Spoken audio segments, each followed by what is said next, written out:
you are most welcome to this, the Sane Institute Virtual Lecture Series. I am John Azuma, and I am the director for the Sane Institute. We are so privileged and blessed to have two leading church men who are going to help us with the topic at hand. And the topic at hand today for this lecture is the church and the state in a multi-party democracy. The church and the state in a multi-party democracy. That is to help us as Christians and others who are on this platform who are interested in the topic to have some conversation around the whole topic of the involvement. To what extent should and can the church be involved in a multi-party democracy or in partisan politics? And how does that benefit the church and how does that benefit the state or not? Next month, we are going to look at the mosque and the state in a multi-party democracy. In other words, we are going to look at the Islamic perspective on that. And we have, again, a leading Muslim scholar from Ghana here and a leading Muslim scholar from Nigeria who are going to take us through that also. The following month, we are going to do the chief and the state in the multi-party democracy, having the traditional viewpoint, traditional African viewpoint. Should chiefs be involved in partisan politics? And what does that do to the Chief Science Institution? So this is the trajectory of this series of lectures. And we have other lectures coming up the subsequent months also, other topics. Today, we are blessed to have Bishop Matthew Kuka, who is the Roman Catholic Bishop for Sokoto in Nigeria. I have known Bishop Kuka for many years. I used to call him Bishop long before he became Bishop. Bishop Kuka has been a senior brother and someone I've admired his works over the years. And we've worked on various things. Bishop has written extensively on many things. And he's a leading voice in West Africa, I would say in Africa, on many issues, also on church and state issues, but also on Christian-Muslim relations. So Bishop is a very good friend also to the late Lamin Sane. So when I invited him, Bishop could not say no because he respects the ancestors a lot. So Lamin they were very, very good friends. We also have Reverend Dr. Fred Digbe. Reverend Dr. Digbe is a pastor of the minister of the Baptist Church here in Ghana. And he is also a former General Secretary for the Christian Council of Ghana. And I remember the years that Dr. Digbe was Christian Council General Secretary. Some of the hot button political issues he had to handle.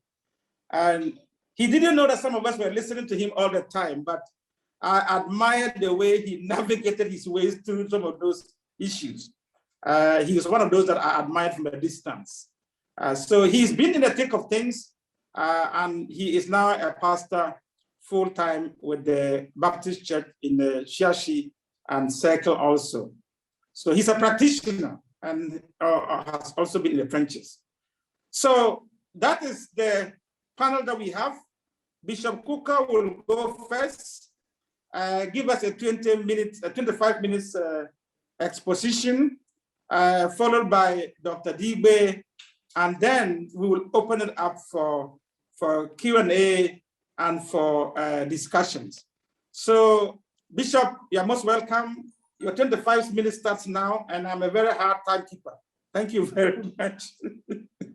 Thank you very much, John, for having me, and I really appreciate and thank you for the great work that you are doing at the Sane Institute. I think it was really spectacular that you took on the challenge of immortalizing Lamin Sane while Lamin himself was still alive. And I'm really mightily proud that the institute got off the ground before his very sad death. Well, Lamin was my friend well before I met you, and we went to the same. Well, we were separated by time, but what brought me close to him was the fact that both of us went to SOAS. He maybe about 10 years before I got there, but we had the same supervisor, and I think that was the first thing that drew us together. Our supervisor of blessed memory. But let me say thank you very much, but also I really feel very excited.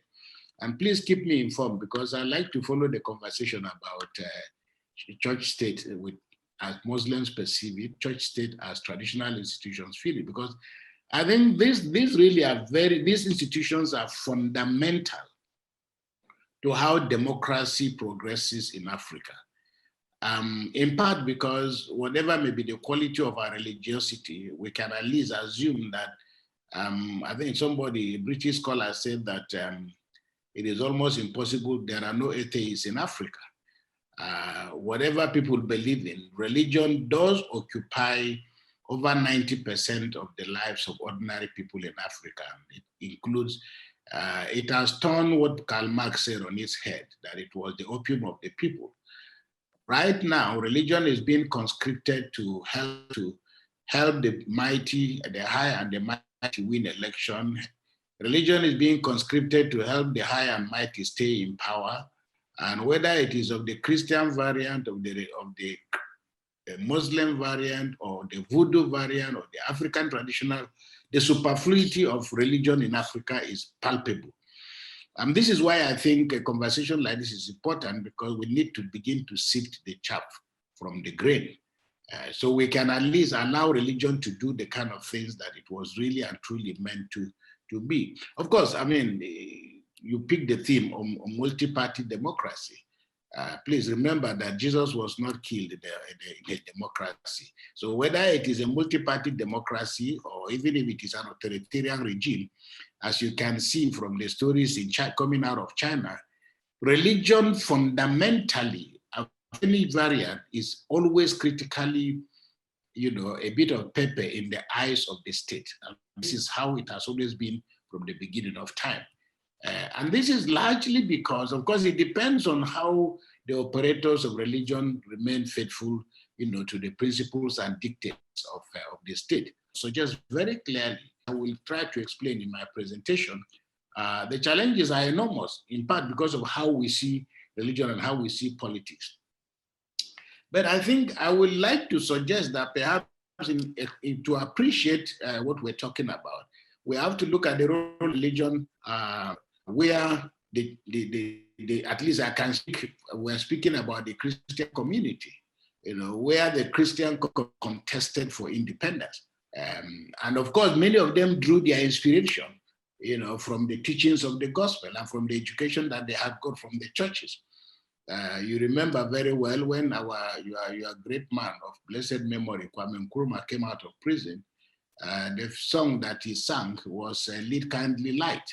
Remember when we had a meeting in Accra, no, not in Accra, in Kumasi, and President Rawlings of blessed memory came to address the bishops, the West African Bishops Conference.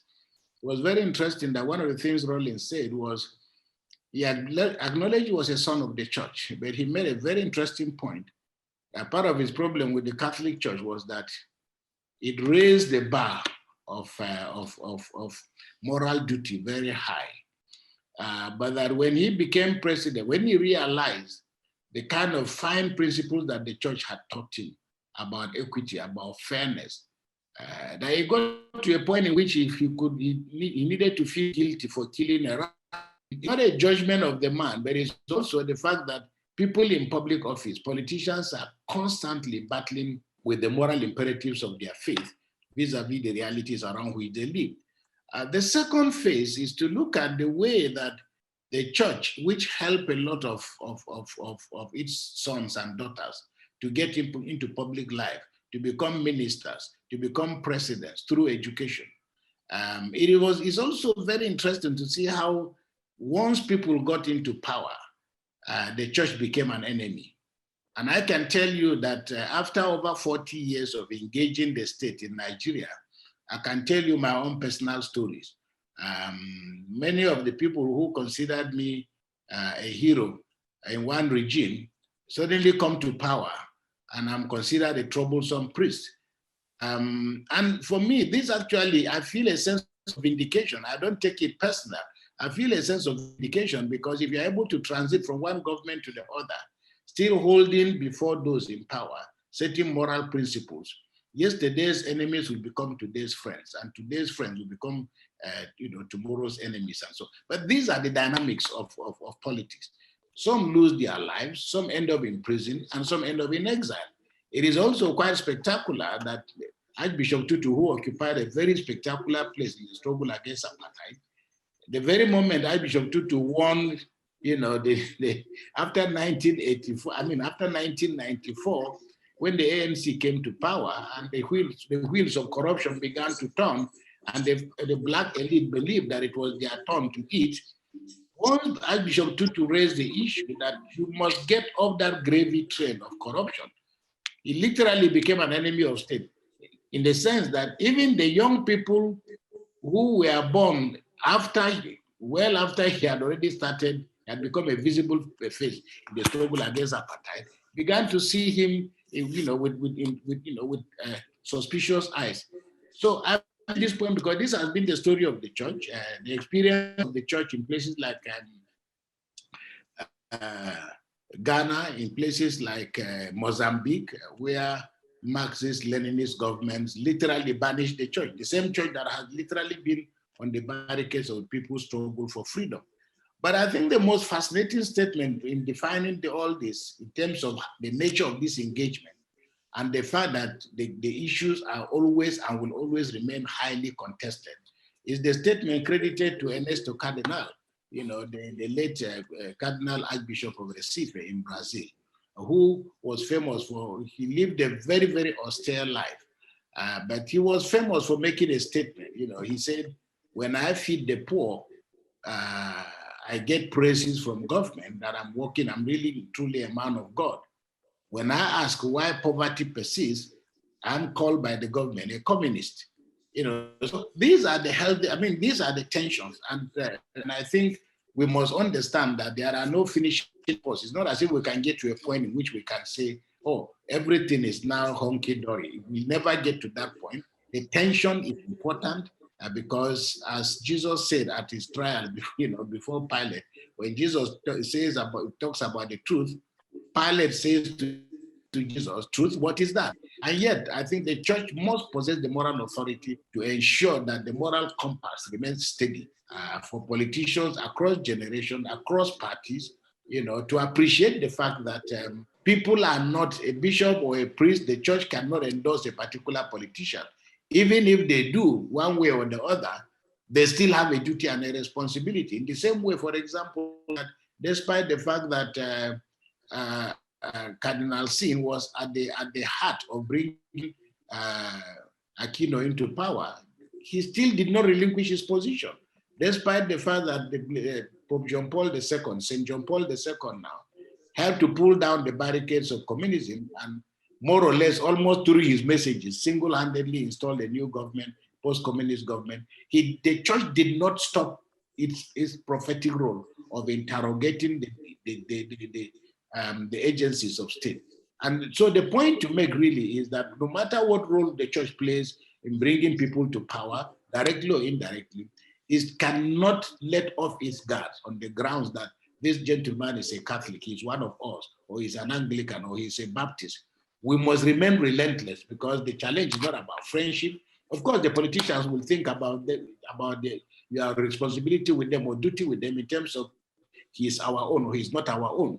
But I think critical to this conversation is the whole question of what is the church? Because we use the word rather loosely. But let me say what the church is. What the church is not first. The church is not brick and mortar. We know about the cathedral in Accra. We know about the cathedrals in Abuja. We know about the cathedrals, all over the world. We call them churches, but that is in a physical form. So the church is not brick and mortar. The church doesn't have a signpost in that, in that sense. So That is not what the church is. The church is, secondly, is not bishops, it's not priests, it's not a sanctuary for clerics. So the church is neither brick and mortar, nor is it necessarily its leadership. Okay, so I'm making the point that the church is not brick and mortar. The church is not made up of just bishops and priests and clerics. The church is all of us. The church is the body of Christ, and we see that every Sunday. And what is very interesting about the congregation on Sunday, it is that it's made up of politicians, it's made up of businessmen, it's made up of saints, it's made up of sinners, it's made up of crooks, it's made up of criminals, it's made up of murderers, it's made up of all kinds of people. So it's important that we understand this point, because when we think about the church, we shouldn't see the church as an institution that is standing out of the state, just looking in. So we all carry the wounds of the society in which we live. Now, of course, the whole question of what should be the role of the church in politics, it's a very interesting and very important question. And of course, many of us still take our inspiration from, we go back to Matthew chapter 22, verse 21, where we're told that, this question that was posed between by the Pharisees and the Herodians, when they confronted Jesus and raised the question, should we pay taxes to Caesar, yes or no? And it's very interesting that the Bible itself says specifically that they raised the question in order to trap Jesus. Now, and when they confronted Jesus with this question, the answer that Jesus gave was very interesting. But I think it's important to even understand the context of the question. First, okay, the Herodians were not necessarily believers. The Pharisees, on the other hand, were deeply religious, and their business was to maintain the traditions of Judaism. Now, it is very interesting that ordinarily, both parties really have nothing in common. And in very many instances, many of them were more or less in confrontation with one another. But suddenly they found a common enemy. And this common enemy was Jesus Christ. So they could find coherence in confronting Jesus with this question. Jesus simply says, look, it belongs to Caesar, and to God what belongs to God. Now, many Christians have been misled by this text, and they've taken it to mean that Jesus really was saying that we Christians have nothing to do with politics. Nothing could be further from the truth. And Jesus was really not even speaking about political participation one way or the other. But essentially, what Jesus was saying was, look, the coin has the face of Caesar. And it has the face of Caesar because Caesar has authority in secular matters. So you obey Caesar because Caesar represents the state. And that is why his image is on the coin. And obeying Caesar in our present form simply means obeying the laws of constituted authority. It means keeping the laws of the land, obeying the constitution, and then obeying the rules and regulations that any society has put up. So meaning that we as citizens have an obligation, to live by the principles, of our society secularly. But then there is, as Jesus now means, a moral obligation. A moral obligation arising from the fact that we are created in the image and likeness of God, and then such certain principles that derive their legitimacy from God naturally will trump the issues of Caesar. So, and of course, our life is because we are citizens of this world, but also citizens of heaven. Therefore, Christians and Christianity will always have this healthy tension. So, but then Jesus, in the final analysis, the essence of this text is just to say that, first of all, the coin belongs to Caesar, but also Caesar belongs to God. So in the final analysis, for the politician who is a Christian, the affairs of this world should be inspired by the greater truths of the gospel. And I think what is therefore most important for us when we pose the question, should Christians participate in politics, or how should they participate in party politics? Now, there are two critical points. The first is, politics is not, whether, like somebody said, everything is politics, but politics is not everything. But whether we like it or not, I think that for us in Africa, we tend to mistakenly see politics from the point of view of party politics. But politics is very basically the process of the distribution and management of human resources, ensuring the maximum good for the maximum number of people. How this is administered is what is called politics. So even in our homes, we are involved in politics. Even in our places of work, we are involved in politics. Party politics is completely different from the day-to-day politics that has to do with the management of resources. But of course, what party politics does is that it simply elevates this management of resources and puts them into the hands of particular individuals. But to pose the question as to whether Christians can participate in politics, therefore, first of all, against the backdrop of what I've said about who Christians are, the reality of the situation is that whether we go to politics or not, politics will come to us, because it's also about who gets what. Do we have electricity? Do we have water? Can our kids go to school? Are we safe? These are the day-to-day issues that we wrestle with. And we don't wrestle with these problems because we are Christians. We may bring a Christian sense of urgency to them, but if you live in a part of Accra where the poor people live, they live as poor people. They don't live as Muslims or Christians, men or women. They just happen to be consigned to those places largely because of their social conditions. This is the reality in almost every major city, actually because of the conditions around which people live. So politics is about redefining and resolving key issues. So for example, if you ask therefore whether Christians should participate in politics, it's like asking, should Christians play football? Should Christians go into a boxing ring? Or should Christians eat in a restaurant? Or should are there particular restaurant that Christians should go to? And if they go to to a restaurant, how do Christians eat? How do Christians play soccer? How do Christians fight in a boxing ring? This, therefore, the point I'm making is that because politics is a sport and it's a contact sport, we cannot reduce it to religion or religious categories or ethnic categories. But of course, being Africans and being in Africa lends itself to certain contradictions. Essentially, because these questions have become urgent for us, because we are now in a country where, especially most parts of Africa, where politics is largely engaged around issues of ethnicity and ethnic cleavages, where politics is around religion. We see the change in fortunes when a Muslim is in power or when a Christian is in power. And if people perceive that when their man is in power, their conditions are better off, well, you will therefore run the risk of politics, of Christians getting into politics for the wrong reason.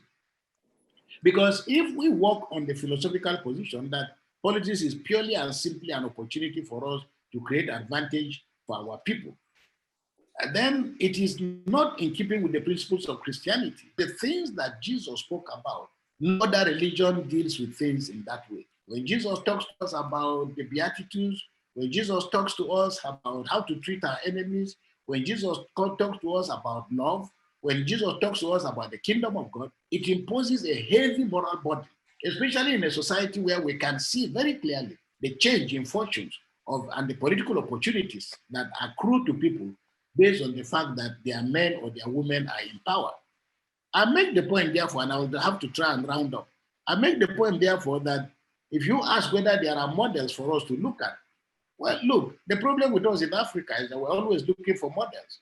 And every model you take is born out of the historical, social, and cultural experiences of those who have created that model.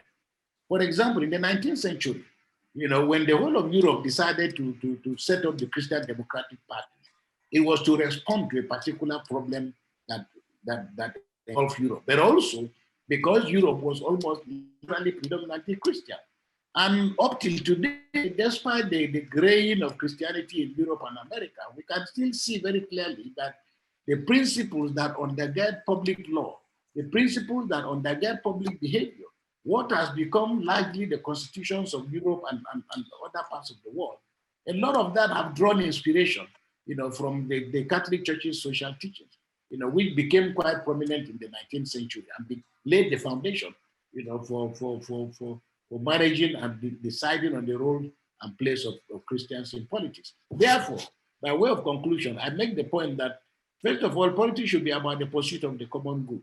And Christians are pretty well placed precisely because if they adhere to the teachings of Jesus Christ, to the teachings of the gospel about neighborliness, about forgiveness, about the Christian commandments, about private property, about the family, the laws that make the corpus of laws that makes up Christianity. If we can take all this to politics, then politics will be the richer and the better for it in Africa.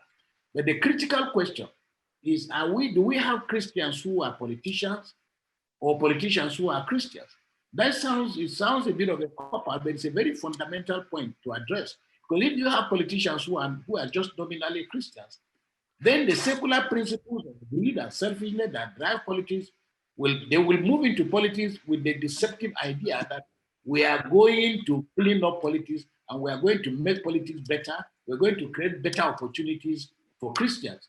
Any politician who goes into public life with that mentality is not better than an ethnic entrepreneur who is using ethnicity. That's not our call. The third and final point, the second and final point is to say that Christianity has offered us an aggregate of issues. And because of the way that politics has a little bit, the situation has changed now. I'm a Catholic priest. The Code of Canon Law is pretty clear about my role in politics. And I think the Catholic Church literally stands alone in terms of this principle. And I'm not saying it because we are better. No, that's not the point. It is that the discipline of the Catholic Church doesn't deny me my citizenship. I can say I want to be a counselor. I can join a political party. I can decide I want to be president. If I do that, nobody will take me to prison. The church will not take me to the police station. But all the church will say that you will no longer be considered the Bishop of Sokoto. So pack your bags, leave this house, give us our staff of office, give us our crochet, and go and join politics. But we are having a situation, and I'm not making a moral judgment. This is the reality. The Vice President of the Federal Republic of Nigeria is a Pentecostal pastor. Pentecostalism has introduced a new dynamism into the politics of our people in Africa, because we are seeing many Pentecostal pastors actually aggressively, as two pastors say here in Nigeria some time ago. One pastor came back and was saying that he had rushed to Ghana ahead of the Ghanaian election because he wanted to sow into the political campaign of two critical candidates. I remember being in Nairobi, Kenya, and being almost literally, I was denied entry into Nairobi. And when I asked I was in my collar. Well, the security people told me because the Nigerian economic life of Kenya, that Nigerians are literally become a threat. Now, the point I'm making therefore is that we must therefore not confuse a Pentecostal pastor who has a church, which he calls a ministry, who is not bound by universal norms of conduct, and who can decide that he wants to become a senator today, and nobody will say anything. Instead, people will clap for him. So those are some of the issues. So when we talk about the church's role in politics, the dynamics are changing, and that the word church is a different definition. The larger implication of that for political life is an open question. Because as you mentioned, multi-party politics creates its own dynamics. And the reason why the Catholic Church, in its wisdom, has decided that a Catholic priest cannot stand for election, no matter his popularity, no matter the attraction, is because you have a moral obligation to take a neutral position. And that in a multi-party arrangement, a pastor going in to seek election under the banner of a particular political party surrenders the apparatus of his authority to a civil authority. And in the final analysis, what is going to drive him is not the teachings of the Bible, but because they will be tangential to the manifesto of the political party. But there are serious consequences when he loses elections and comes back to find that many members, either they belong to a different political party or have taken a completely different political position. So for me, these are the issues. Tempting as it is, and fractured as African politics is, we as a church must remain as a moral light and as a moral guide. Not because we are superior, not because we have better credentials, but because our call is to offer faithfully. Politics will become less cancerous in Africa. Transparency and accountability will perhaps become a little bit more manageable, and we can remain as a referee, waiting for the next game to be played.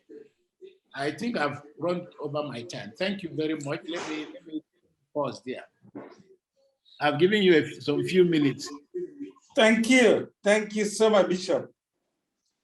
You have, and I'm so grateful that you have to give a bishop time to speak. I've been very naughty, but you've done justice. So we really appreciate it. So for some of you who joined late, this is Bishop Matthew Kuka, the Roman Catholic Bishop of Sokoto, Northern Nigeria. Those of you who know a little bit about history, you know Sokoto is pregnant with history. And Bishop is the Roman Catholic Bishop for that state, for Sokoto in Nigeria. Next on to speak to us also is Reverend Dr. Fred Digbe. I've already introduced him. He is the former General Secretary for Christian Council of Ghana and also a priest, a minister with the Baptist Church, Baptist Convention here in Ghana. So Reverend Dr. Digbe, the floor is yours now. You have 25 minutes also. Thank you very much for the invitation, my brother, and for this forum and this platform that we can use in discussing a very important topic.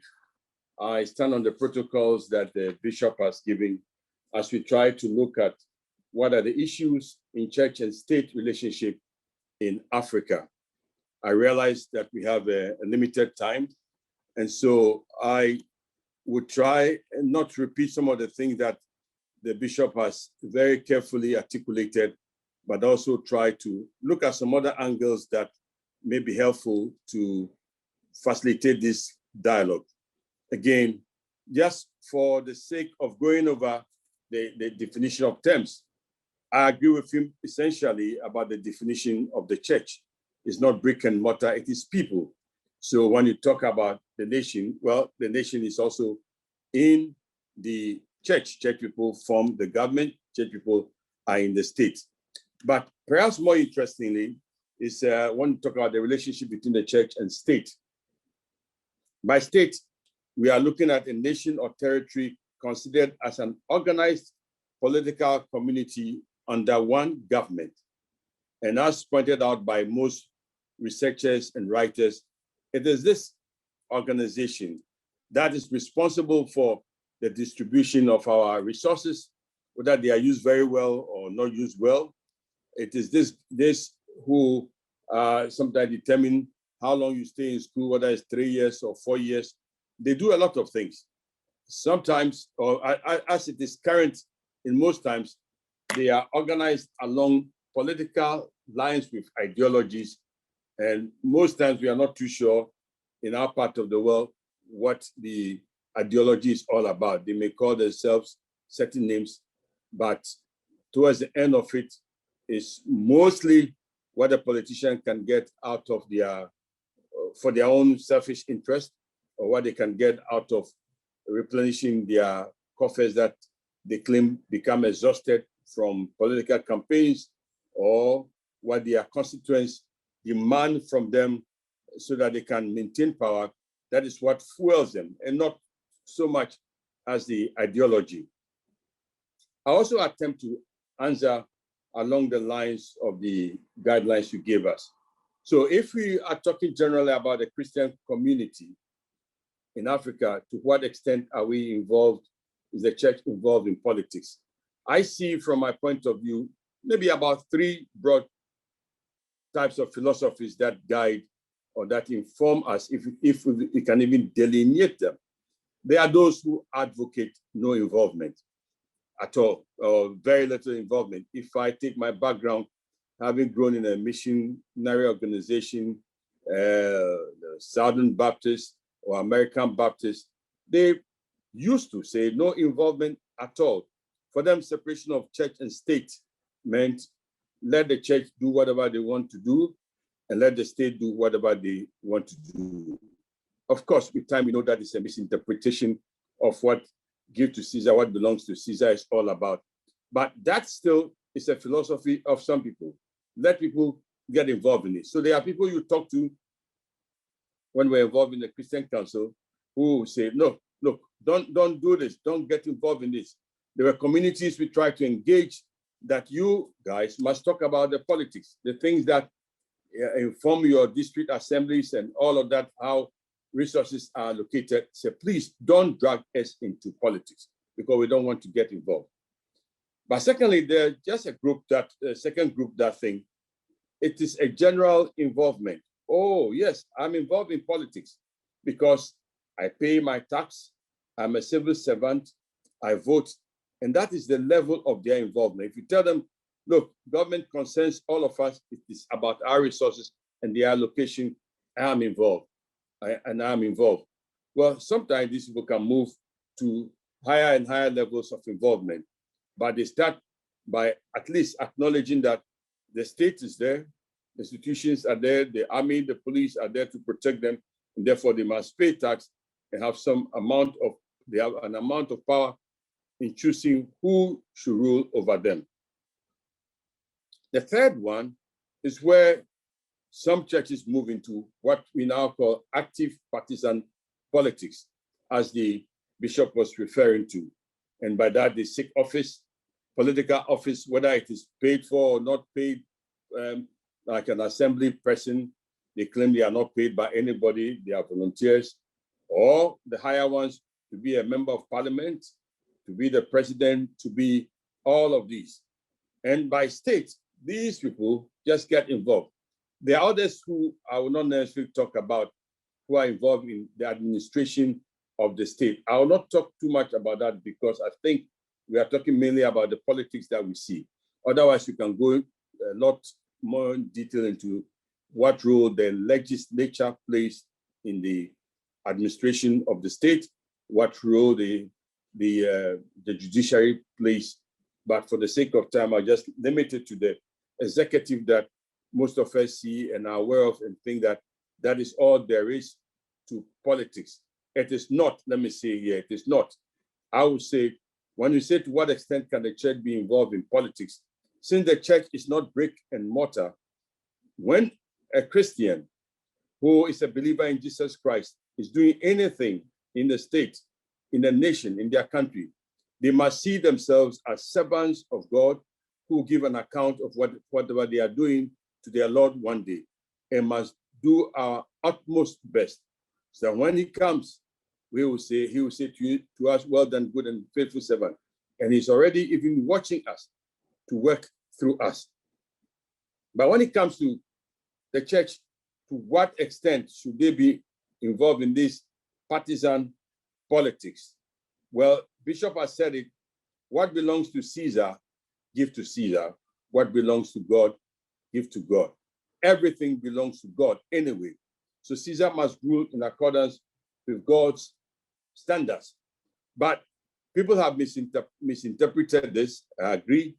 And the politicians are sometimes very keen in even reminding the church that they are Caesar and we are supposed to keep quiet.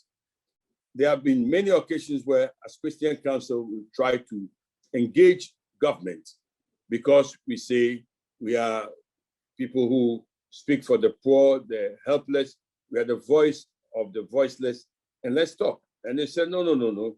You keep to your pulpit, you pray for us, and let us do what we need to do. Because Jesus clearly told you, give unto Caesar what belongs to Caesar, and unto God what belongs to God. And we have to also remind them, and we do remind them of Isaiah 33:22. For the Lord is our judge, our lawgiver and king. He will care for us and save us. So God plays all these roles, and therefore, whatever we are doing, we should see ourselves as the servants and as the instruments of God. It's church's involvement in partisan politics. What is the relationship, or what are the issues when it comes to the church and state relationship? Well, if church members choose to be involved in politics, or where some Christian denominations have been seen to be actively involved in politics, there have been challenges. And I will just try and enumerate some of the things that I see. By active partisan politics, well, just like Bishop said, I am a Baptist minister. They really do not say you cannot be a politician. That is actively involved in party politics, being a party carrying member, going about campaigning. But first and foremost, you must surrender your license. You must not carry the title. You must resign from your position in the church, because everybody belongs to the church. Party A, Party B, Party C, Party D. So when you choose to do that, well, you must do it because you feel God is calling you from general involvement in politics, that's voting, paying tax, being a civil servant, to being an active partisan politics. Now, of course, you have a public office, become a minister of state, and do the things that your party has sent you there to do, and take all that is necessary in doing it. Now, what are the possible pros of being involved in politics as a Christian? From the way I see it and I hear it, it keeps politics clean, they say, because then you exercise your moral and ethical values. When it's yes, it's yes. When it's no, it's no. Christians may want to go into politics because, well, it assures them of freedom of worship, that we can continue to worship our God in freedom. Our liberties are guaranteed. Nobody's going to take it away from us. It can happen when Christians are involved in politics. It can ensure we have that freedom of worship within the confines of the law, I may say. Some also say if Christians are involved in politics, it's almost like having a utopia. It ensures that we have a corruption-free, as much as possible, a corruption-free regime, a corruption-free nation. For about 6 or 8 years, I was the chair of the Ghana Anti-Corruption Coalition. And I can tell you, there were many things that we saw in a lot of institutions, and it was terrible. But thank God some of them were able to point them out, not as politicians, but just being in civil society. But some say a point comes when you can see that what you are doing is good. You may have the moral authority, you may have the voice to shame the people, but the only ones who have the power of coercion to cause there to be a persecution and eventually imprisonment may be the political figures. And therefore, if a Christian is a politician and has that power to persecute people, they will jail the people, they will punish them, and there will be a cleaner society. That's what some say. Of course, some say when you have Christians in government, they are more involved in the society. It is possible that we'll have a more trustworthy leaders serving in office. They will not be requiring bribes to admit your children. They will not be requiring bribes to treat you in the hospital. They will live a clean life knowing that they are accountable to God. If Christian leaders are actively involved in running the affairs of state, some posit that, yeah, you have money for value. That's the honest public civil servant will make sure that the contracts are not inflated, that when the road is constructed, it is constructed according to specifications. And when people are being paid, they're getting value for their money. It's also said that when Christians are involved in this politics, in the nations of Africa, we can see a better nation because there'll be more compassionate leadership who take care of the poor, the needy, persons with disability, men and women, and almost having an utopian type of nation. Well, what are the possible downsides? I've noticed from my exposure somehow to this idealism, and I call it idealism because I happen to have spent some time trying to understand politics, and as a student trying to get into politics. And I had some conversation with the famous William Ofori-Atta, now gone to glory, was one of the big six. And I asked him, Willie, how can I become an effective Christian politician? Because he was a politician par excellence. And he said, I can tell you, it is tough. And the reasons why he says tough, I'll come and enumerate some. But he told me in order to do that, you must ensure that the Christians who go into politics understand politics from the grassroots. They understand the nature of the state and church relationship from the grassroots, that they are involved in the state. They know what state is. And because we've chosen party politics for our democracy, not one party state, we've done away with those things. You must understand how partisan politics works before you get to that state level.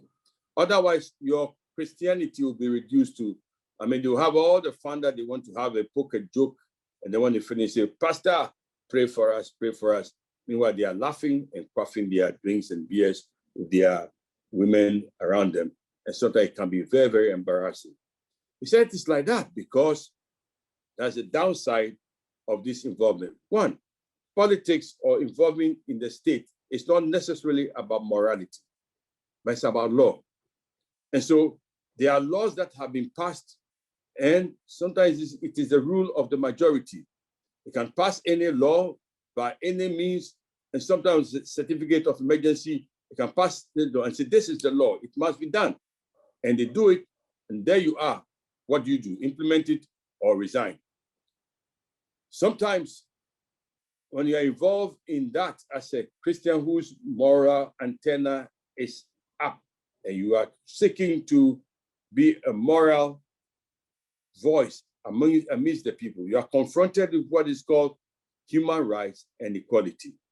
See, the problem we face, or the challenge we face sometimes as Christians, I tell some of my colleagues, is that when you are in power, or the duty of the state is to ensure that there's fairness, there's equity, there's justice for all. And sometimes even your own Christian brothers or people of the same religion think that because you belong to the same faith, you must give them preferential treatment, jump them outside the queue, and do things that are not right. I can't just name the number of people who come and say, oh, as General Secretary, we are buying this. Can you give us exemption? Can you apply to the state for exemption for us? And some of those things you can see clearly are not even for the institution to use, but those personal, they are personal things that the individual wants to use. And they would even seek to get you to do that in the name of, you are my man, you are my person, do it for me.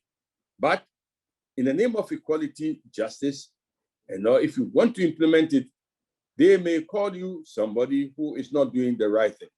My own MP, one time, I was standing in front of my house and he was passing by, he stopped to talk to me. When he rolled down his glass to talk to me and he was leaving, and after he left, my neighbors came to me and said, oh, Fred, he stopped to talk to you because he knows you. And I said, yes, that's our MP. He said, yeah, he's our MP. When he wanted our vote, he went from place to place and we voted for him and he got into office. Now that he's gone into office, he rolls his glasses, we don't see him. When you go to him, he does not give you face. When you want money, he doesn't give you money. When you have a funeral, he doesn't. School fee doesn't pay. And I said, where should he get the money from? He said, well, but he's making money, he must get it for us. This man is wicked. That's how they labeled him. And we'll make sure he loses and he never goes back to office again. And true to their word, he lost. A few months after he lost, when I saw him, he had even gained weight. His gray hair had become a bit darker. I said, my friend, it looks like you are relieved. So if I knew what it involved, I probably never have gone in, but I'm wiser now because it was just terrible. That's a downside. Sometimes you get into things that you do not understand, and it's in monocracy in most parts of our part of the world. Sometimes just because of the sheer poverty of people and what they want. So people go there, they create, they loot, and they share. Sometimes, even if you are a good Christian, when I say good in quotation comments, you see, because when they are running the state and the party is running it, it is not about you. It is about the party that is in power.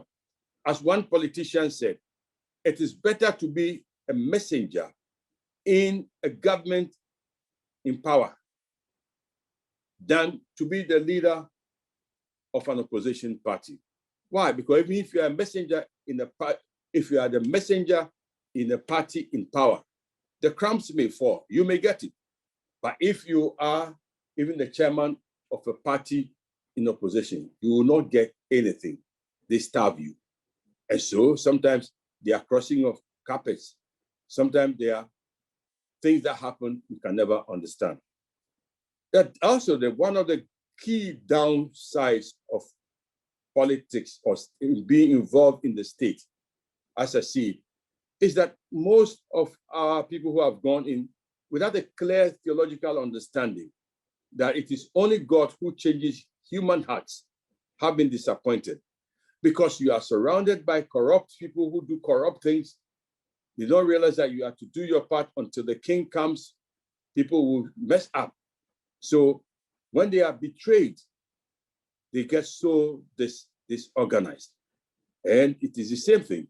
People are followed when they work for the state or when they serve in the state.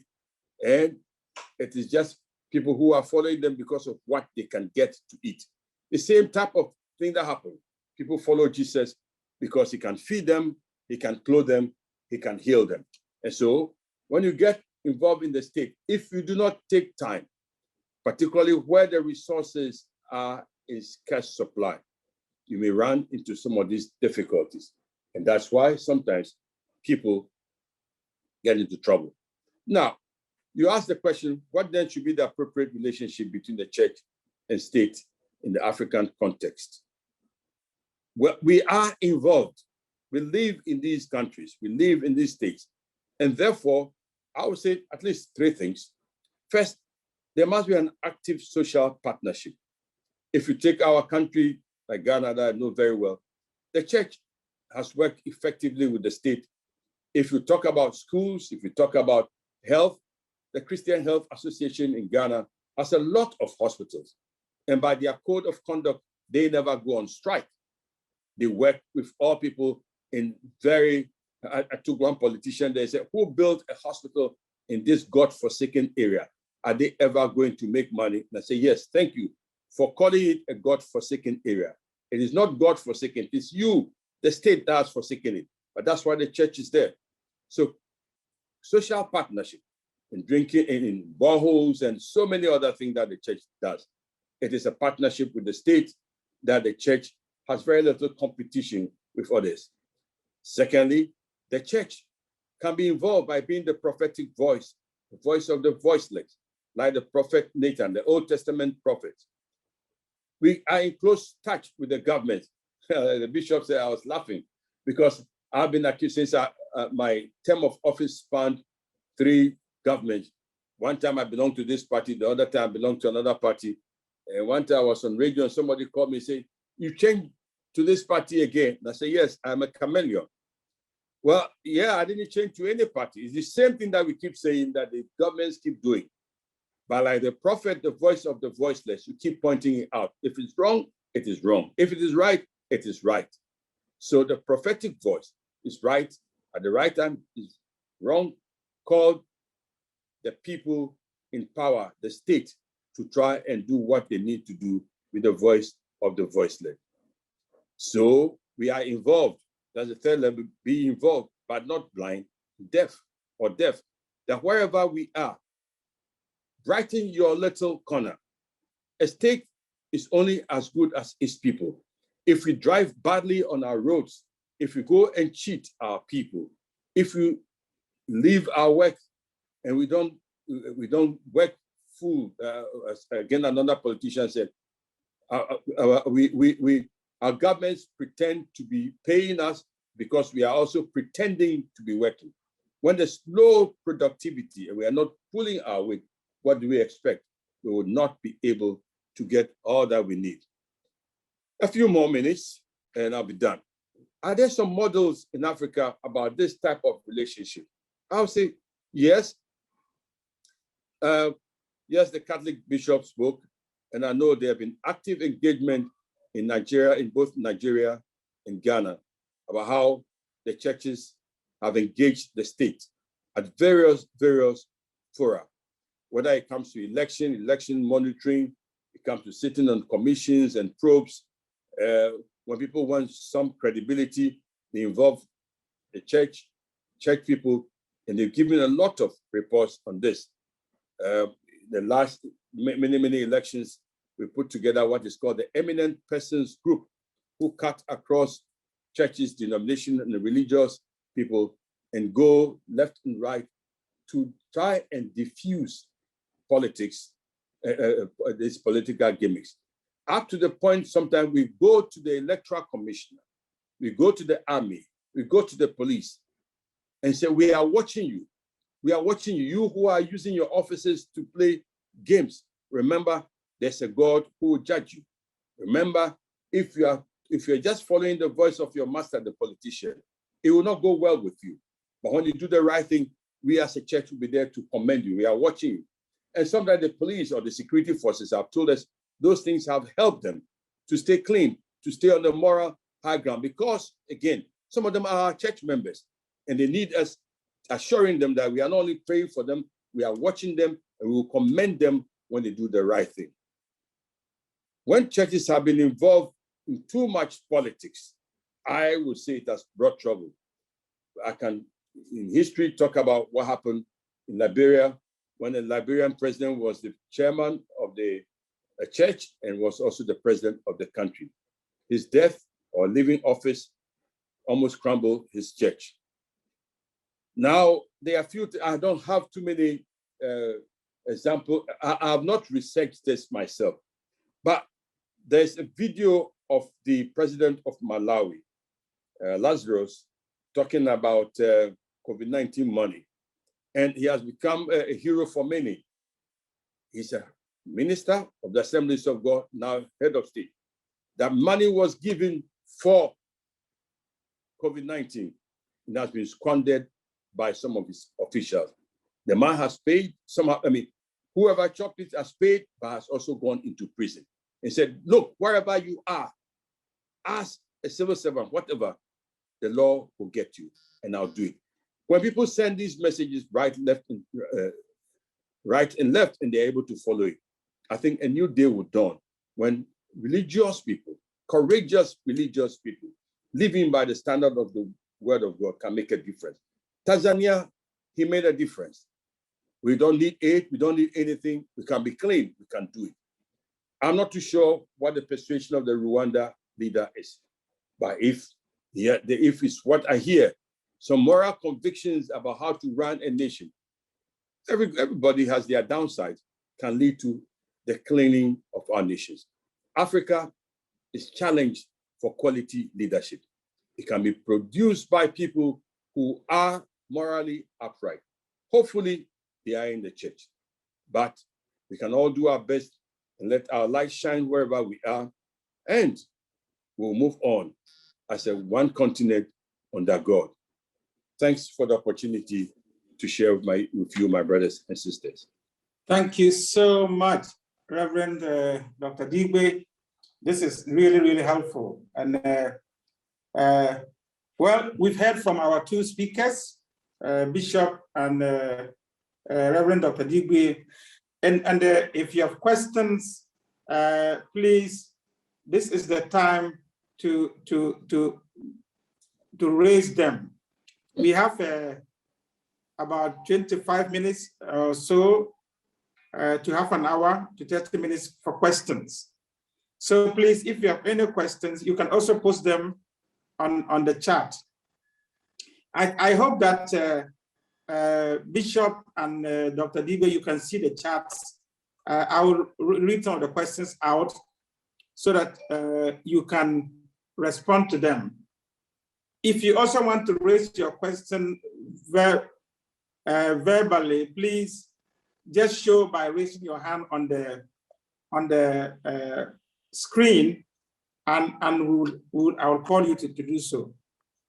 So I think there is a question here. One of the issues that is becoming topical and very controversial from a moral and cultural perspective is the issue of sexual orientations.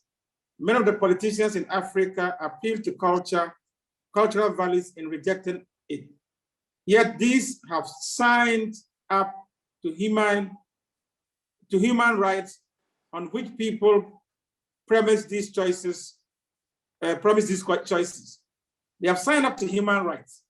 and these human rights cover these people. 2 questions. Is the church becoming helpless in her role to form moral conscience because of democracy? 2, is disunity in the church not a threat to the credibility of her prophetic voice, a role, since different ecclesial bodies offer different moral standards? These are 2 questions, one about the church's response to becoming the moral conscience. And the second is about disunity. How does the church handle these issues in relation to the state? So, Bishop Kukah, you want to answer this question, and then Dr. Digwe can also come on. I raised the issue about the church's involvement, that the church sometimes has a problem with morality because the state is run by law. The state is not heaven. My background is law. And in a country, they tell the constitution is supreme. So let's take, for instance, what happened in South Africa, and most people don't understand it. And there's a clause that they smuggle into our laws when they are making them, whether it is constitutional or whatever, and most people don't pay attention to it, that there shall be no discrimination on account of sexual preference. Once that is smuggled into our constitution and it becomes the standard of our nation, we have a task. How do we safeguard the national policy, the constitution, as well as human rights and the morality that we have? Is it through education, persuasion, or imprisonment? And there, the legal part will say, educate them, pray for them, work with them. Because once you go to another angle, then you are perpetrating injustice. There were a lot of people who were maybe sexual aberrants in Jesus' time. He worked with all of them and told them, go and sin no more, at least to that woman. So that's what I would say. That's part of the challenge we have in trying to work in a state as a Christian. Where do you draw the line? Disunity in the church, I agree, sometimes gives us a bad light. Charity begins at home. The church is not perfect, but we don't need to be perfect before we speak to the other issues in society. And sometimes our imperfections and troubles in the church are also due to the structures around us that do not work well. The church is a divine and a human institution, and no human institution is perfect. We try to do our best under God as He leads us. Okay, well, I think you've answered very well. I think there is a call. There is need for us to be much more humble. As you know, when you're watching a soccer game, many people, the spectators, play better than those who are on the field. Sure. I think many of us are really not aware of how difficult and how challenging the terrain and slippery the challenge of politics, the terrain of politics really is. And I think Dr. Fred spoke to the issues most eloquently. And what you said, what you will hear from everywhere, that is the ethical and moral challenges that public officers have to face. We expect that if a Catholic enters politics, he will enter with Catholic morality. Yes, the Catholic morality and conviction is important as your conscience drives you, but you must also have the ability to understand that you were not elected only by Catholics, nor were you elected to administer the affairs of state in favor or for Catholics. So, but of course, part of our challenge is that we are also playing politics on a very weak state structure, where in many instances, a lot of the things that politicians get away with here in Africa, they cannot get away with those things in more settled democracies, where the rule of law over the last 100 years or more has stood the test of time and has become the pillar that can push out, forces that are not, in conformity with the constitution. But here in many parts of Africa, especially a place like Nigeria and to a great extent Ghana, where we inherited military dictators and military dictators who often were worse than the colonialists, and who really had a negative attitude, to the rule of law, and who replaced the rule of law with the rule of men. The result then is that the political actors that have appeared on the scene in Africa are largely carryover or spillover of the military. And you find in our national assemblies and state assemblies, as we have in Nigeria, the president wants to make sure that the Speaker of the House or the governor wants to make sure the Speaker of the House is somebody who is either in his pocket or is small enough or can be managed, for the benefit of the party. So those are some of the very practical issues, and I think also should help us to become modest in our expectations, both from the political actors, and also from the realities around us. And secondly, the pressure on politicians will remain enormous in Africa because of the scarcity of public goods. In Nigeria, and I'm sure many parts of Africa, what we call ungoverned spaces constitute perhaps 60–70% of the landmass of those countries, metaphorically and practically. That is that there are a lot of spaces that the state just does not reach by way of infrastructure, by way of public goods such as roads, such as water, and so on and so forth. So many people are living under the shadow of the big man. And that is why our people have internalized the fact that politics is a criminal enterprise. We let our own son just get into that criminality and come back, with something for us. So, but we can manage all this if the church continues to hold on, certain moral values, not in an arrogant, contemptuous manner, but also nudging and encouraging politicians, to do the best that they can. On the issue of the divisions within Christianity, again, this speaks to the point that I made earlier. That is that it's not as if you're talking about the church being an association of men who are just clerics and who are talking down the rest of, who are just looking at the rest of the world from the windows of their sacristy. We are all basically in this together, and the church is not free from the corruption, from the tension that that surround the society around which we operate. And so the unity of the church is important, in part because without that united voice, the message of Christ can easily get lost. And this is why we must be at a level in which it really, in the final analysis, may not matter what party you are in, as long as we have an aggregate of values that we take to politics. It will take us a long time. And I think it's important for us to know that we must wear the shoes of the long distance runner, because we're looking at Europe and thinking that we're just looking at Europe of today and wondering why we're not like America. Well, why we're not like Europe.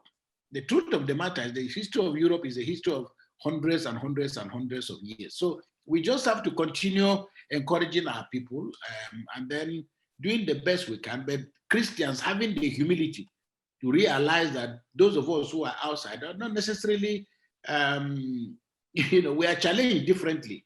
But to the extent that our own house is not in order, we lose moral right to criticize those who are in public life. Thank you so much, Bishop, and thank you, Dr. Digwe. Now, there's another question that has been posed by a colleague of mine from Yale. And I think you have seen the question, but the question is essentially, how should the church speak up to ensure that multi-party democracy is actually vibrant in Africa, especially in places where some governments come to power and they want to silence the opposition, and they even want to harass or even proscribe opposition and make opposition weaker. Without opposition, there's no democracy. There's no multi-party democracy. So she's asking, in some cases, when the churches speak up against these attitudes of some governments in Africa, the church is accused of not being neutral, or the church is accused of being pro-opposition. Of course, there are also instances where the churches are seen to be aligning only with the government in party in power and speak up only in favor of the party in power. how can the church help deepen the culture of multi-party democracy in Africa by speaking up on some of these issues without being tagged or labeled one way or the other, or being seen to be one party or the other? Okay, thank you. I think in the first place, the church, we must educate ourselves to know that once, let me go back to what Bishop said. Religion is pepper in the eyes of the politician. If I'm quoting what Bishop said, right. If the church must understand that once we are talking about politics or government or the state, they will fight back. Corruption fights back. Herod fought back. John the Baptist, they will fight back. So we must understand that you have a higher commission. The commission is sent by God. We are not perfect. We are God's messenger. And so you speak what your Lord wants you to speak about. That's the first thing. We must understand that. Secondly, you must speak the truth fearlessly and have the facts. The church must not just go to town and say the things that they want to say. One of the things that happened to our council is that we're asked to structure and be a research-based advocacy council. That is, as much as possible, gather facts and statistics and speak to it. Because there are so many issues in the nation that politics has chewed the head of Africans. When we are in the politics, we are chewed. But sometimes when you have the facts and figures, and you are saying 70% of our children are not in school, or 350 schools are under trees, or these people have not, you should be able to show facts and figures and not just speculation.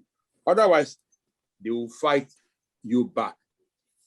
3, politicians somehow know that they are playing a game. And the game they are playing is an expensive game, and we must not be discouraged. We are also on the master's job. Your master has sent you, say, occupy until I come, be fruitful until I come. We have a higher calling. We are not fighting to win an election. If there's any election, the election is what our Lord has sent us to do. And he's the one we want him to say to us, well done, good and faithful servant. This is where councils come in. You see, if they are religious councils, and sometimes they speak, you have Pentecostal council, Bishop council, Christian council. When these councils speak on national issues, you cannot just isolate one person and tag them, because that person is speaking for and on behalf of all the Christian community. Let me give an example.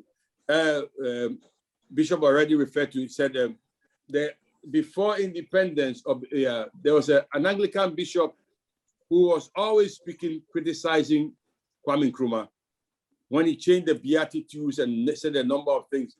And the priest would tell him, you are not the Messiah. Don't be saying these things.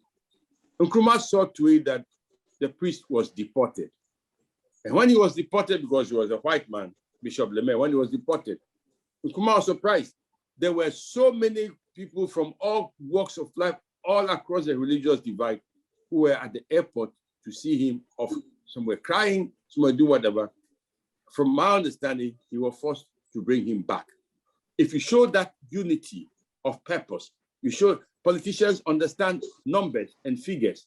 If we are able, we are convinced that these are the facts, it's a national cause, we have the statistics to back it, we are speaking fearlessly, we can make an impression. It will not be an Ethiopia, but we can make an impression, and the church can move on, and we have a better nation because we are working for it. Thank you, Dr. Digwe. Bishop, any comments on the question? You know, one of the things that emerged, one of the dubious things that emerged in Africa, and it has done so in the last few years, which is what is playing out in South Sudan, is that you have this situation in which, starting from a place like Kenya, where an opposition politician loses elections and then decides to go to town and threatens trouble, and then he's compensated or rewarded by a vice presidential position, a vice prime minister position. And of course, you know, like I said, it still comes back to the issue that I said, you know, that if politicians do not try their best to be a bit even-handed in the way people perceive them to be managing the resources of state, you will constantly induce volatility in the system, because you will be sending out a signal that it is only when our man is in power that we can do well. And the reality in African politics is that you're not going to grow a country when individuals are the ones who are doing well by virtue of their corruption, access to contracts, and so on. But if politicians identify the public good and work in that direction, you know, a lot of things will be slightly easier for us. But the point is that multipartyism is a notion. Democracy itself is a notion. It's the Western notion that has, it's been tested in the West for a very much longer period of time. But we must remember the words of Churchill, the British Prime Minister, who made the point that democracy is the worst form of government, except for others, which is that with all these structural weaknesses, it has been found to be the best platform for managing diversity, for effectively managing people's sentiments and expectations. However, because of the ethnically plural nature of our environments in Africa, multi-party democracy is a problem. And we must admit that. And it's still a work in progress. And like somebody has said about us, in many of our tribes, we have no word for opposition. The only word we have for opposition in most of our vernaculars across Africa is enemy. And that is why politicians are tempted to do to the opposition what you do to an enemy. And of course, communities that have been blackmailed by lack of access to the resources of state are likely to warn their political representative to make sure that you do not cause trouble at the center, so you don't endanger our opportunities. So really, unless and until Africa gets to a certain level in which you have a wide aggregate of public goods, that people don't have to worry about whether they know something before they can get a road to their village, that people don't have to worry about knowing somebody before they can get electricity in their communities. Once we get to a point in which some of the things that the rest of the world has come to take for granted, we also begin to take those things for granted, then people can become a little bit more relaxed. But the truth of the matter is that multi-party democracy in Africa, it's problematic. I'm not saying it's not desirable, but against the backdrop of the ethnic plural, you people in Ghana, for example, you've got about 80 ethnic groups. In Nigeria, we're talking about 500 or more ethnic groups. Now, in each of these states, very often you realize that it is the dominant ethnic groups that continue to monopolize power.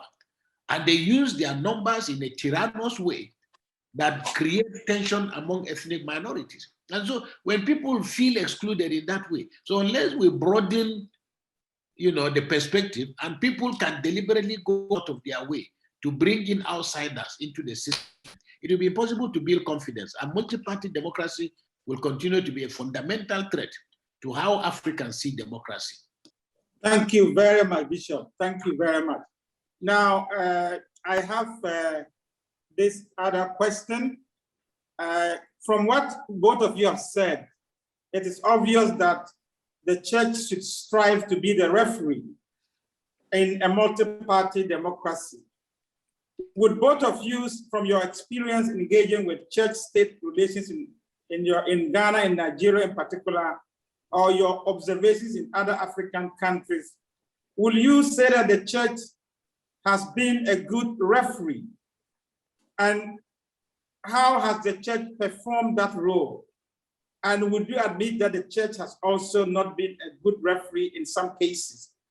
So how has the church fared as a referee in the fledgling multi-party democracy that are evolving in Africa now?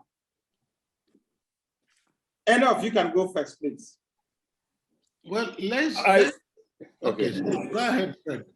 No, you go ahead. I'm just trying to recharge my battery. So, when you use the word referee, as you know, if you watch soccer, the referees are terribly busy people. So you've got to be extremely healthy to be a referee, as you can see. But, you know, I mean, now Nigeria can take it for granted that we'll always beat Ghana in football any day. So that makes us very comfortable. But assuming Nigeria,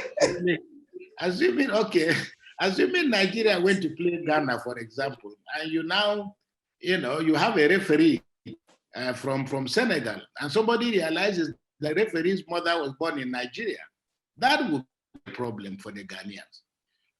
So it's really about perception. It's really a perception in many cases is almost everything. So I think that you know, for me, the role of a referee, but also let's not forget there are certain realities that are on the ground. I mean, if my uncle or my brother becomes a president, I no matter how much I try to be neutral, there are certain emotional things that are real. Now, I will probably have to think slightly differently because the expectations will be diverse. But let us not pretend that when we talk about the church being a referee, it's a referee standing, you know, away from the game. Because in the final analysis, we may not be direct participants, but there's a sense in which we are. In the elected sense, we are not. But from the point of view of the referee blows when he sees that a foul has been committed. And so the role of the church is also to make sure that you are sufficiently vigilant and you are sufficiently engaged, because you see the referee runs from one end of the field to the other. He doesn't stand in one place. So this is why, and of course, because the referees have proved to be human, that is why they've now created a new device, you know, that is also helping the referee to make sure that you know whether a goal has been scored, whether a foul has been committed or not. So the point is, being a referee simply means speaking truth to power. Being a referee means, and not with any animosity, sometimes what the opposition says shouldn't worry a person who is speaking from his heart, who is speaking with enough, not only courage, but because people talk about, oh, you are courageous. It's really, for me, it's not about courage. It's not about courage. It's about seeing things and presenting a slightly different picture. Because you can always say to somebody, look, if you're driving with this kind of speed, be careful because you might have an accident. So what the church should be doing, and what we are supposed to do as referees, is to say that when the opportunity presents itself, we can say, look, these people need water. Corruption must reduce. We must find a way of identifying some of the areas that are making it difficult for the state to deliver public goods to ordinary citizens. So for me, these are the issues, and in that regard, we must not relent at all. Thank you, Bishop. Dr. Digbe, pick on the point that Bishop made about perception. Another question just came up, that in Ghana here, there's a perception that when one political party is in government, the church is vociferous in criticizing. But when another party is in government, the church goes very quiet, even in the face of corruption and political abuses. So again, the perception of the church is not a good and fair referee in the Ghanaian context. You have been at the Christian Council. What is your response to that? Well, let's say, maybe I'll take it from two angles. When people say those things, let's take the first one, where the church was seen as very engaged. That was particularly during the military regime, when the government was not seen as elected by anybody, and therefore needed to be spoken to about opening the space for people to play and hand over to democratically elected government. So there was no opposition, no other voice except the church. The church then comes to a second phase where people campaign and they are elected into office. They have a manifesto, they have a mandate to talk and do whatever they need to do. You can speak to them, but the church cannot pretend to be the opposition party. Okay, and that's what happened. They want you to keep on talking to a government that has been elected as if you are the opposition. You are not the opposition. You are not the press. So if you want somebody to listen to you, you must also give them space to play according to what they have engaged or the social contract they have with the people. Because at the end of 4 years, they will be either voted for or not voted for. If they are obviously on the wrong path, the church has every freedom to engage them and talk about where you are going, the distribution of public goods, the increase in taxes, this and that and that. We think it's too much. Can we look at it this way? And the last point I want to say is this: because the church per se is not an NGO, and the church is not looking for credit, sometimes some of the things that the church does is behind the scenes. Because what you want is impact, what you want is outcome. You are not necessarily after publicity. So I may have an appointment with the president or with political players, government and opposition, that what you are doing is not good, and they will listen to you and change their policy. It will not be in the public domain. There have been lots of meetings where government, opposition, electoral commission, they've all had meetings with Christian Council, with all these groups. As I speak now, I think the leaders of Ghana are meeting the Peace Council somewhere in Adan. We're going to talk about a lot of things. And it's not necessarily open to the public. So, yes, the perception sometimes is true. The perception is unfortunate. But I would say, from what I know, that the church has not kept quiet. And when sometimes issues are so bad or so urgent that we need to talk about it, there are forums that we have, forum of religious bodies, where Christians, Muslims come together and speak as one voice. And because, as I said earlier, politicians understand numbers, they listen. And so that when we are speaking as Christian community or religious community, for that matter, you have the benefit of intellectuals, of NGOs who back us up with facts and data. And when you speak, it makes a lot of impact in the country. That's been my experience. And just for the sake of maybe not comparison, many people have asked Ghana, how are you able to navigate and have this forum of religious leaders talking and governments listening to you? It's because that cordial relationship or that agreement that let's speak to power and let's speak together.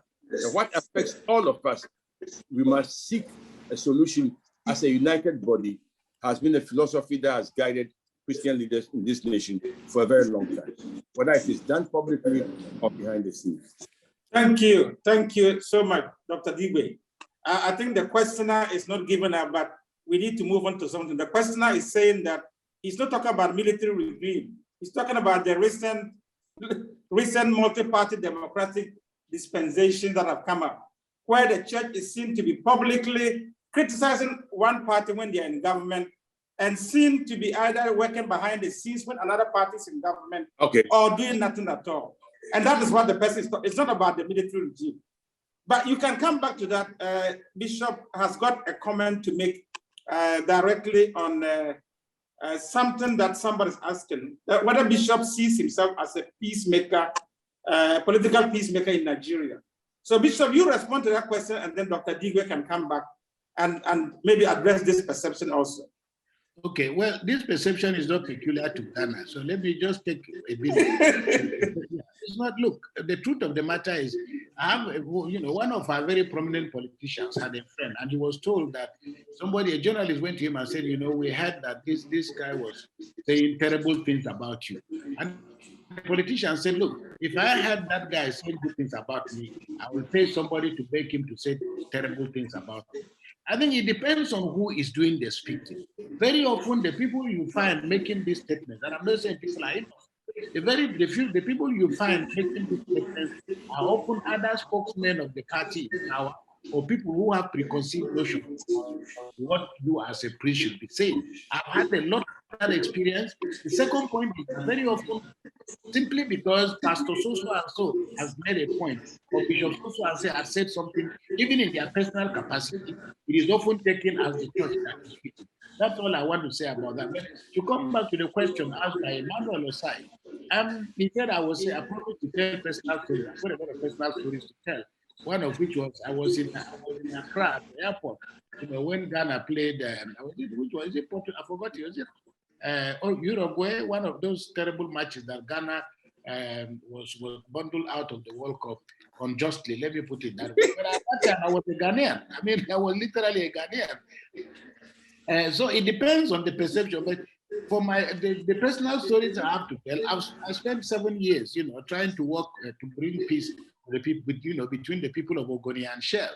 I've served in about 4 or 5 presidential initiatives in Nigeria. So I have a bit of very close stories and encounters with people in power. And that's why the point I'm making is that we as church leaders must, some of my best friends in politics are Muslims. And despite what, they accept my criticisms. They know that some of the things I say, they worry. And some of them tell me in private, look, we know you have the courage to say that. We may not be very comfortable, but we know you mean well. And I think that after people have had a lot of experience with you on the public space, they can tell when you are speaking just because you want to get attention, or they can tell when you are criticizing because it is not your person that is in power. They can also tell the nature of the praise singing when it is being done for something different. So people are not stupid. People are much wiser. We must give them credit for that. Now, if you say I should describe my approach to peace building, I'm a Catholic priest. I come from Kaduna State. I'm living in Sokoto, which is really the Vatican of Muslims in Nigeria. People, of course, in the midst of all the problems in Nigeria, people keep asking me, do you feel safe? And I said, I've never felt safer in my life. So when people talk about relationship between Christians and Muslims, there are people who do horrible things and they go to church. Whether they are Christians or not is a different thing. There are a lot of people who do horrible things and they go to the mosque. Will I call them Muslims? So it's that in reality, everybody needs peace, including bandits and armed robbers. They need peace. The question is who pays the price? And here, peace building and peacemaking is not the job of just priests and bishops and so on. There is a sense in which I've been involved in dialogue for the last 20 or almost 30 years now.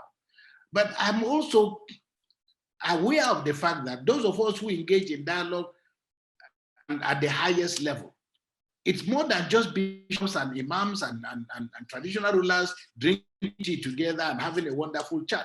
A lot of us are never really, we're not out there breaking our back to pay school fees. We're not out there having our children thrown out of school. We're not out there having our children not being treated in the hospitals. We're not out there with no roof over our head. And that is why the peace is not about, as somebody said, just the absence of war. Peace is the absence of justice, and justice is tangible. People can tell. And like someone said, blind man knows when it is raining. So I think that in my own little experience with Nigeria, like many parts of Africa, a lot of our people are not asking for the moon. The things they're asking for are basic. One, they just want to be respected. They want to be treated decently. And it's not too much to ask. But one of the tragedies in Africa is that politics has become almost a criminal enterprise. And I say to people in Nigeria, it is the only look. If you take your car to a mechanic, you can ask, he will tell you. If you take your cloth to a tailor and you ask him, where did you learn how to sew? He will tell you. Politics is the only thing you don't need a qualification to participate in. And that is dangerous. And some of the toxic elements getting into politics are making it very difficult for the nobility or for the noble vocation of politics to really become a platform for the management of our common good. That should be our challenge. It's not only the challenge of the church as bishops and priests, it is a challenge of all of us as ordinary human beings, because the priests and the imams, the priests and the pastors make up on 0.001% of the population. 99.so-and-so% is made up of lay people. So we only lend, we borrow their voices, but we are not a substitute. So our people must also be mobilized and stop standing and expecting that good governance will come because Bishop Kukah is speaking truth to power. We've done enough speaking. One of the things still missing in our life, in our democracy in Africa, is our inability, our unwillingness to take to the streets.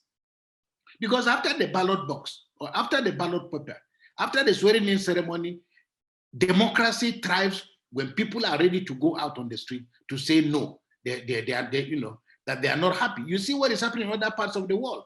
But for us in Africa, we want everything to drop on our laps, and we hope that others can help us, for these people to govern us. We must engage The engagement with the political class is a battle, and it's a battle that we must struggle to win. Well, perceptions are, as you say, they are very difficult to verify. But I can let me say this. Sometimes people must understand the dynamics of a council's work. Let's take to speak for a council, religious bodies. The Christian Council itself has about 35 member bodies. The Ghana Catholic Bishops Conference. To speak for that body, you must assemble them and speak as a spokesperson. Otherwise, the General Secretary or the spokesperson may be sharing their opinion. And I can say frankly, it depends on what level of risk or courage the person who occupies an office wants to take, or what the parameters are about what you have the freedom and liberty and authority to speak about. But in our country where things are so fluid, you cannot always be responding to things for which you have no facts. Okay, so sometimes that is what happens. Somebody say, talk, what are you going to talk about? You may say something and you find out that in the long run, you lose credibility because what you said, what you heard is not exactly what is there, what is really happening on the ground. So with this broad one, I would say, yeah, you said, I read what I said the last 6-7 years, you may not be speaking. True, I have not been monitoring the press to say what the council is saying, but there have been a lot of writing, a lot of saying by the council. It also depends on which press you are listening to. There are over 130 radio stations, over 100 TV stations. Who are you listening to?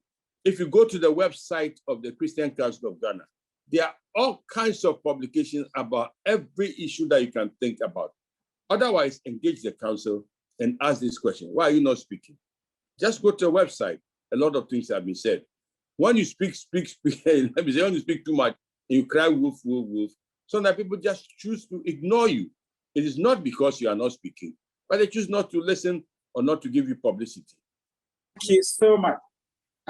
This has been a very engaging conversation, but we need to draw a curtain over this conversation now and thank our two speakers from the bottom of our hearts. We could have had better qualified speakers to engage this topic.